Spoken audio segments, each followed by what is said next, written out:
नमस्कार दोस्तों, हमारे साथ हैं इस समय फीडे विश्व कप 2025 जो कि गोवा में हो रहा है उसके tournament director grandmaster Abhijeet Kunte sir. Abhijeet ji बहुत बहुत स्वागत है Hindi chess thank you basically में। निखिलेश।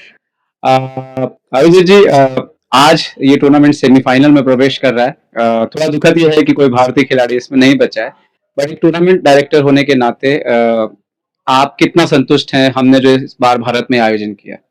मेरे ख्याल से one of the best tournament ये हुआ है कि 206 प्लेयर यहाँ पे पार्टिसिपेट किए और जो वेन्यू और रहने का जगह था जस्ट 2 मिनट्स वॉकिंग डिस्टेंस, मेरे ख्याल से प्लेयर के लिए सबसे बहुत ही इजी टू पार्टिसिपेट टूर्नामेंट हो जाता है।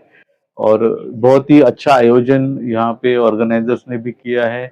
आप देख सकते हो कि बहुत ही ब्यूटीफुल टूर्नामेंट हॉल यहाँ पे बनाया गया और बाकी भी सारी चीज़ों का अच्छे से ख्याल रखा गया। मेरे ख्याल से मैं भी 4 बार वर्ल्ड कप में पार्टिसिपेट किया हूँ, तो one of the best tournament we can say for the players. Okay.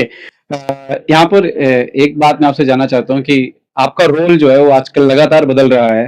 पहले आप खिलाड़ी के तौर पर आपने भारत को कई उपलब्धियां दिलाई। खास तौर पर मैं याद करता हूँ जब आपने ब्रिटिश चैंपियनशिप जीती थी। मेरे ख्याल से उसके बाद ही उन लोग ने बोला कि भाई अब बंद कर देते हैं हमारे प्लेयर्स को एंट्री। और आपने एज अ ट्रेनर भारतीय टीम में काफी योगदान दिया, उसके बारे में बात करेंगे। इस बार आप एज अ टूर्नामेंट डायरेक्टर, तो कब आपको पता लगा कि आपको टूर्नामेंट डायरेक्टर रहना और क्या आपको फिर सुनिश्चित करना पड़ा?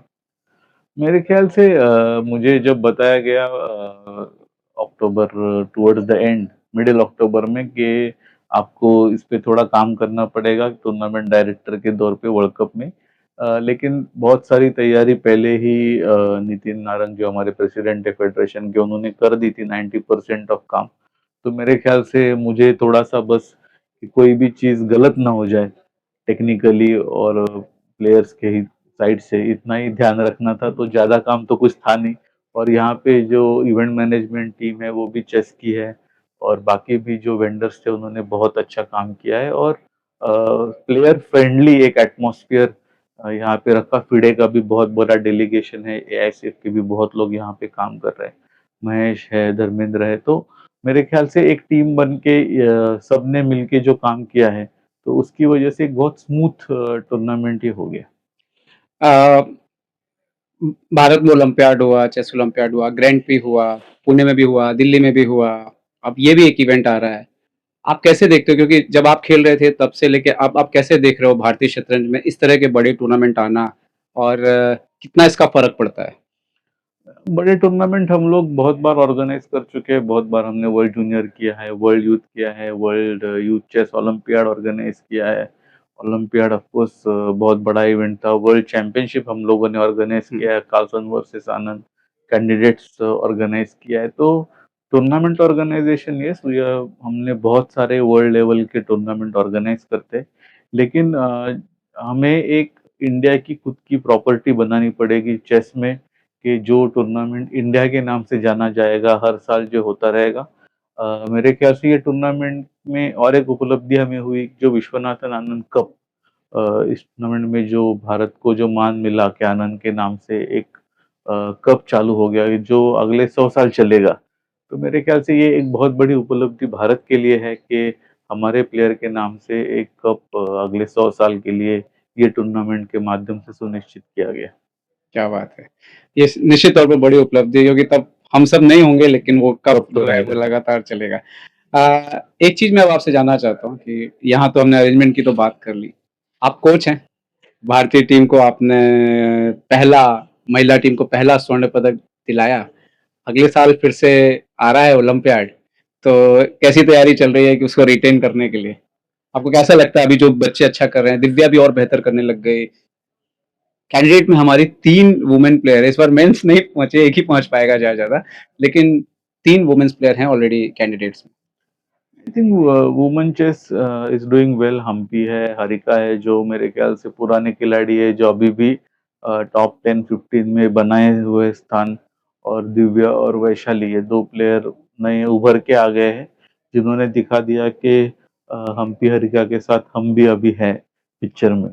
तो एक अच्छा कॉम्पिटिटिव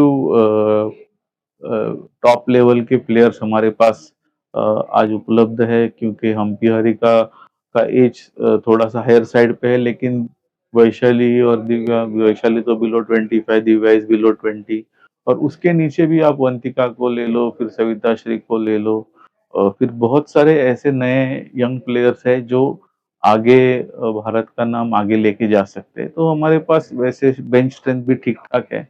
बॉयज में तो मेरे ख्याल से कंपटीशन बहुत ज्यादा है, इतना इजी नहीं है। टूर्नामेंट में दिखा दिया कि 24 प्लेयर्स और हमारे सारे टॉप प्लेयर इसमें खेल रहे थे, लेकिन अनफॉर्चुनेटली सेमीफाइनल में हम लोग नहीं पहुंच पाए।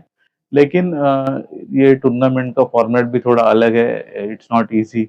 ये बहुत बार ऐसा हुआ है कि टॉप सीड होके भी आप टूर्नामेंट के इवन सेमीफाइनल में कार्लसन भी बहुत बार एक ही कोशिश बार कर, सिर्फ जीते, एक ही बार जीत पाया। हाँ। सिर्फ अरोनियन 2 बार जीत पाया है इस हाँ। टूर्नामेंट को। तो ये बहुत ही टफ टूर्नामेंट है और इसके लिए कोई प्रैक्टिस स्पेसिफिकली की नहीं जा सकती है। तो लेकिन फिर भी जो बॉयज में भी हमारा स्ट्रेंथ है बहुत अच्छा है। तो मेरे ख्याल से ऑफ कोर्स चाइना अगर फुल टीम खेलती है, रशिया अगर फुल टीम खेलती है, तो कंपटीशन डेफिनेटली है। लेकिन मेरे ख्याल से जो हमने परफॉर्मेंस किया है उसको रिपीट करने की उम्मीद हम लोग जरूर करेंगे। ओके, आप चाहिए तो ले लीजिए फोन में, मैं आखिरी सवाल लेता हूँ।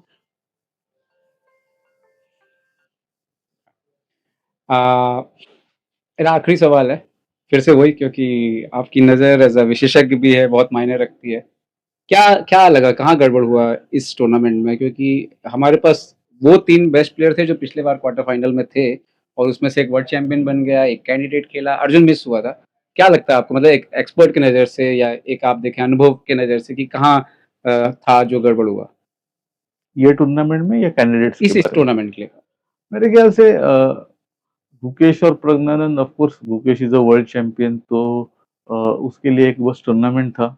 प्रज्ञानंद ऑलरेडी ऑलमोस्ट क्वालिफाइड हो चुका है, हुँ, तो मेरे ख्याल से उसका तो पाथ इजी था।